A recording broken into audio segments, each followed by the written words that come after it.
वीरेंद्र नाम का एक निर्धन लड़का था जो बचपन से ही अपनी माँ के साथ खेतों में काम करता और मेहनत मजदूरी करके अपना पेट भरता।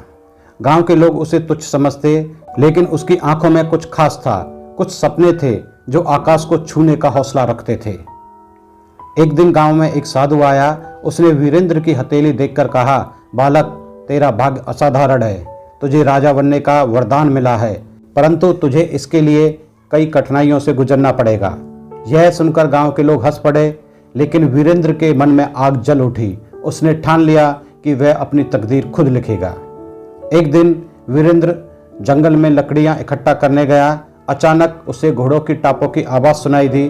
पेड़ों के पीछे छुपकर उसने देखा कुछ नकाबपोश डाकू एक कारवां पर हमला कर रहे थे।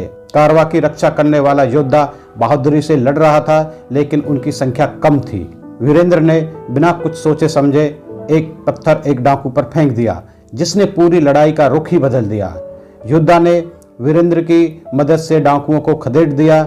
वह योद्धा कोई साधारण व्यक्ति नहीं था, वह राज्य का निर्वासित सेनापति विक्रम था, जिसे धोखे से शत्रुओं ने हराकर राज से निकाल दिया था। वीरेंद्र ने विक्रम से विनती की कि वह उसे युद्ध कला सिखाए। विक्रम की आंखों में जुनून देखकर वह तैयार तो हो गया, लेकिन यह प्रशिक्षण कोई साधारण प्रशिक्षण नहीं था। रात के अंधेरे में वीरेंद्र को गुप्त कक्षों में लेके जाया गया। उसे प्राचीन योद्धाओं की कलाएं सिखाई गईं, जिसमें तलवारबाजी, धनुर्विद्या, रणनीति और छाया में छिपकर वार करने की कला। हर प्रशिक्षण के बाद उसे एक रहस्यमय ग्रंथ पढ़ने को दिया जाता था, जिसमें पुराने राजवंशों के गुप्त इतिहास लिखे होते थे। अनेक वर्षों तक वीरेंद्र ने कठोर परिश्रम किया और एक शक्तिशाली योद्धा बन गया। लेकिन तभी उसे एक और रहस्य का पता चला कि वर्तमान राजा केवल एक कठपुतली है।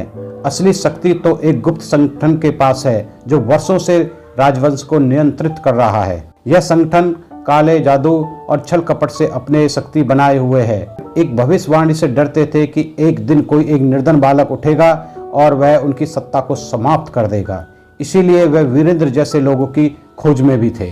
वीरेंद्र को अब समझ में आ गया था कि इस लड़ाई में तलवारें ही नहीं, बल्कि बुद्धि भी चाहिए। उसने अपने साथियों के साथ मिलकर एक गुप्त योजना बनाई। उसने गांव वालों और किसानों को अपने साथ जोड़ा और धीरे धीरे एक सेना तैयार की। वह जानता था कि सीधा आक्रमण करना मूर्खता होगी,